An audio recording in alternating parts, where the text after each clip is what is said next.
Eleição batendo na porta, né? Toda vez que eu entrevisto aqui um parlamentar e pergunto sobre o assunto eleições 2026, eles falam, não, vocês são muito ansiosos, eleições só no ano que vem. Não é não, já tem pesquisa Quest, inclusive, para comprovar. Vamos dar uma olhada aqui, foi pesquisa realizada, inclusive, para as eleições do ano que vem, falando dos prováveis candidatos a governos de alguns estados. A gente começa pelo Sul, pelo Paraná. Por lá a gente tem o senador Sérgio Moro aparecendo na frente com 38% dos votos. Paulo Eduardo Martins, do Novo, aparece na sequência, na verdade, com 8%.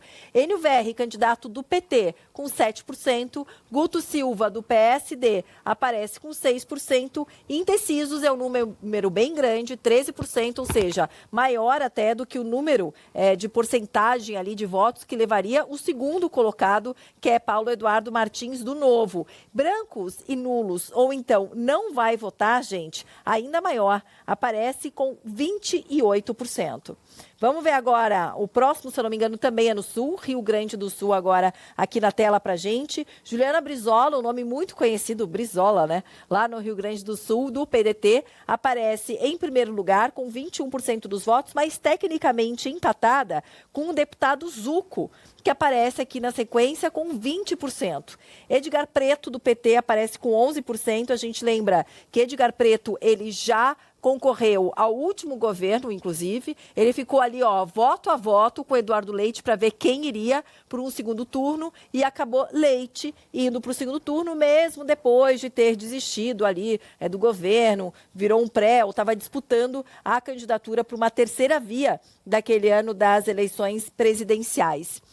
Gabriel Souza, do MDB, aparece com 5%, Felipe Camozato, do Novo, com 4%, indecisos, olha a quantidade de indecisos e de brancos e nulos, praticamente cada um a mesma porcentagem dos dois primeiros colocados, que estão tecnicamente empatados. Vamos ver aqui mais um, agora quem que aparece aqui pra gente?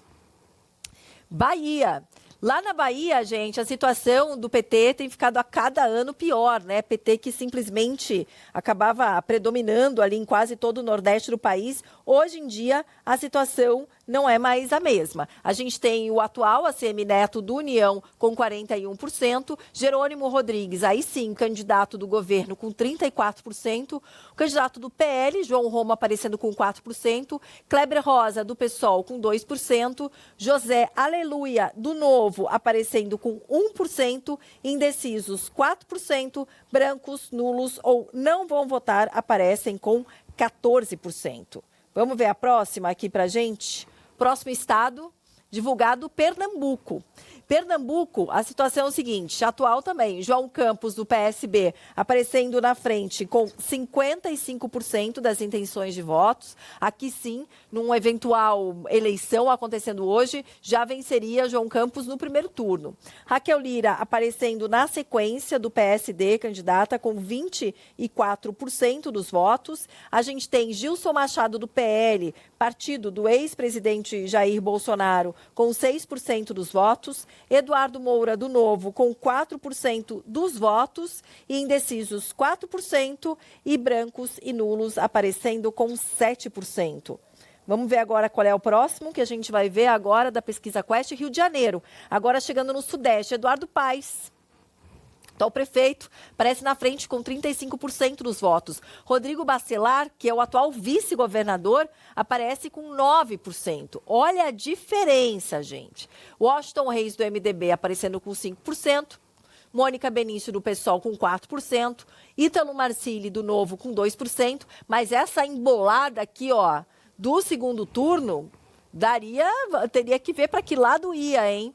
Indecisos 15%, brancos, nulos ou não vai votar 30%. Um número bem alto também no Rio de Janeiro, aparecendo aqui em primeiro lugar o atual prefeito da capital fluminense. Próximo agora para a gente ver da pesquisa Quest, próximo e último. Aqui, estado de São Paulo. Em primeiro lugar, a gente tem o atual governador, né? Com 43%, Tarcísio de Freitas aparece na frente. O ex-governador de São Paulo, atual vice-presidente Geraldo Alckmin, aparece com 21% dos votos. Deputada Érica Hilton, do PSOL, aparece com 8%. Paulo Serra, do PSDB, com 3%, Felipe Dávila, do Novo, com 2%, indecisos 7%, brancos, nulos ou não vão votar 16%. Vamos já repercutir esses números todos com Marco Antônio Sabino, jornalista aqui também do Grupo Bandeirantes de Comunicação, está aqui comigo. Sabino, sempre um prazer tê-lo por aqui. Vamos começar pela última tela. São Paulo. Dizem que, ao que tudo parece, Tarcísio está cada vez realmente mais se distanciando de uma candidatura à presidência, focando aqui. Uma das questões em que ele é mais cobrado é a questão de segurança, mas aparece à frente de um ex-governador que durante anos governou o estado de São Paulo, que é Geraldo Alckmin, e atual é vice-presidente. É algo já esperado? 43% é o número alto, ou você acha que pode aumentar ou diminuir aí, dependendo do quanto ele se cola ou descola do ex-presidente Bolsonaro, hein, Sabino? Boa tarde, bem-vindo. Oi, Paula, boa tarde a todos aqueles que nos acompanham. Antes de mais nada, é importante dizer que é óbvio que pesquisa a esse momento está muito longe ainda de significar qualquer coisa, mas influencia nas coligações e nos acordos políticos que serão feitos. Então, é importante a gente ver pesquisa para perceber que tendência que tem cada partido para ir para qual lado. Tarcísio de Freitas tem uma reeleição, isso é unânime no meio político, praticamente ganha reeleição, quer dizer, se ele decidir concorrer ao cargo de governador. Mas pode ser que ele ainda decida pelo cargo de presidente. Aí, realmente, a situação fica bastante confusa aqui no estado de São Paulo. Se for para governador, está aí, ó, os números estão mostrando a vantagem que ele tem sobre um nome, em tese, forte no estado de São Paulo, que é do vice-presidente da República, Geraldo Alckmin, pelo histórico que ele tem no estado. Mas Geraldo Alckmin sofre com uma questão, que foi a decisão dele de apoiar o PT e de ser vice de Lula. Portanto, hoje ele perdeu aquele eleitorado mais conservador que tinha em São Paulo. E São Paulo é um estado conservador, principalmente no interior. Esse eleitor, Geraldo Alckmin, tende a perder. Por isso, esse número tão distante do Tarcísio de Freitas. E me chama a atenção, eu queria registrar isso, viu, Paulo? Me chama a atenção a Érica Hilton, que é um nome que vem despontando na política, vem despontando no Congresso Nacional, como uma nova liderança, e pelo partido de Guilherme Boulos, pelo PSOL. Essa é uma novidade na política brasileira aí que vai ser interessante. Para encerrar, eu queria dizer de um outro cenário. O cenário que não aparece aqui, que é Tarcísio de Freitas, candidato a presidente da República. Aí sim, eu acho que Geraldo Alckmin veio com mais força. Eu acho que aí talvez Márcio França, o ministro Márcio França, não venha pela ligação que ele tem com Geraldo Alckmin, ou até a gente pode ter uma surpresa de ter o nome de Fernando Haddad como candidato a governador aqui em São Paulo, que seria uma eleição com muito mais chance de uma centro-esquerda levar aqui em São Paulo. Mas se for Tarcísio de Freitas o candidato, hoje o cenário é muito claro de uma grande liderança, uma grande vantagem dele. Agora, outra questão que me chamou a atenção, primeiro, a força do prefeito do Rio de Janeiro, Eduardo Paes. A gente tem ali ele concorrendo com o atual vice, já que o governador já foi reeleito, já está numa reeleição. Então, ele aparece em primeiro lugar ali na pesquisa. Mas eu acho que em praticamente todos os cenários aqui que a Quest colocou, Nordeste, Sul e Sudeste, Sabino, o número de brancos indecisos ou de que não vai votar em nenhum desses, achei muito grande. Em alguns locais, inclusive, empatando ali com os primeiros colocados. O que para você dá para traduzir a partir disso, hein, Sabino?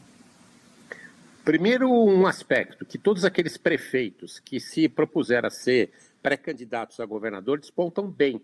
São prefeitos que têm boa aceitação em geral. Os prefeitos estão num momento de boa aceitação em geral no país, estou generalizando.